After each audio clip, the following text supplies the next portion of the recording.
준비하고 남았던 일 충성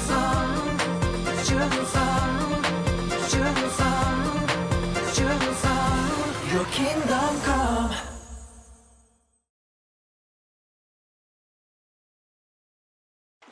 ერთხელ იესო გალილეის ზღვის ნაპირზე გავიდა, სადაც პეტრე, რომელიც მეთევზე იყო, სათევზაოდ გამოსულიყო თავის უმცროს ძმასთან, ანდრიასთან ერთად.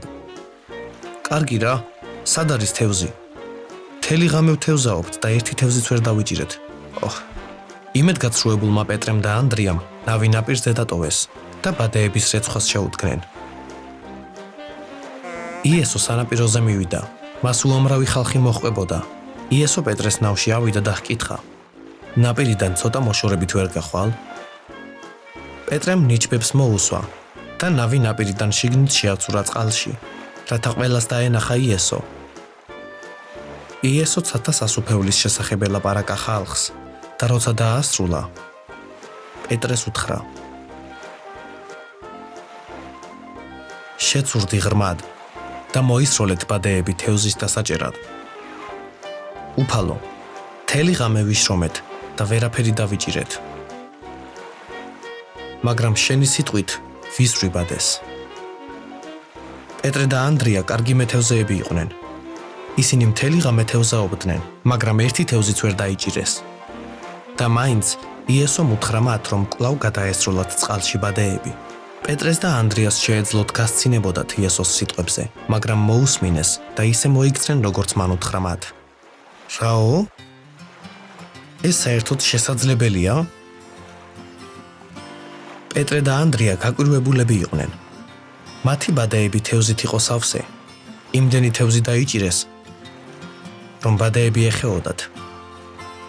იაკობმა და იოანემ, რომლებიც იქვე ახლოს იყვნენ, დაინახეს მომხდარი და მუხლებზე დაეცნენ. იესომ უთხრა მათ: ნუ გეშინიათ. ამის შემდეგ ადამიანთა მებადურები იქნებით. მათ ნავები ნაპირზე ამოათრიეს, ყველაფერი მიატოვეს და იესოს გახვნენ. პეტრე, ანდრია, იაკობი და იოანე იესოს მოწაფეები გახდნენ. ერთ დღეს იესო შეხვდა კაცს, რომელსაც მათე ერქვა. იმ დროს ხალხს სძულდა გადასახადების ამკრეფები, რადგან ისინი ძალიან ბევრ ფულს აგროვებდნენ. ადამიანები მათეს ისე ექცეოდნენ, როგორც დიდ ცოდვილს, მაგრამ იესო მივიდა მათესთან და უთხრა მას: მომყევი. მათე ადგა და გაჰყვა იესოს. ფარისევლებმა დაინახეს, რომ იესო მათეს სახლში სადილობდა სხვა გადასახადების ამკრეფებსა და ცოდვილებთან ერთად და უკმაყოფილოდ დაიწყეს წუწუნი. ცოდვილებთან ერთად ჭამიესო. ექიმი ჯანმრთელებს კი არ სჭირდებათ, არამედ ავადმყოფებს. მე მართალი ადამიანების კი არა, ცოდვილების მოსახმობად მოვედი. ამიტომ ვარ ამ ადამიანებთან. იესომ მოუწოდა თავის 12 მოწაფეს. მოწაფეები 3 წლის განმავლობაში დაჰყვებოდნენ იესოს და ბევრი ისწავლეს მისგან. იესოს ეცაში რომ დაბრუნდა, მისმა მოწაფეებმა გააგრძელეს საქმე, რომელიც იესომ დაიწყო ამ ქვეყნად ყოფნისას. იესოს მსგავსად, ისინიც ცათა სასუფეველის შესახებ ქადაგებდნენ და კურნავდნენ ავადმყოფებს.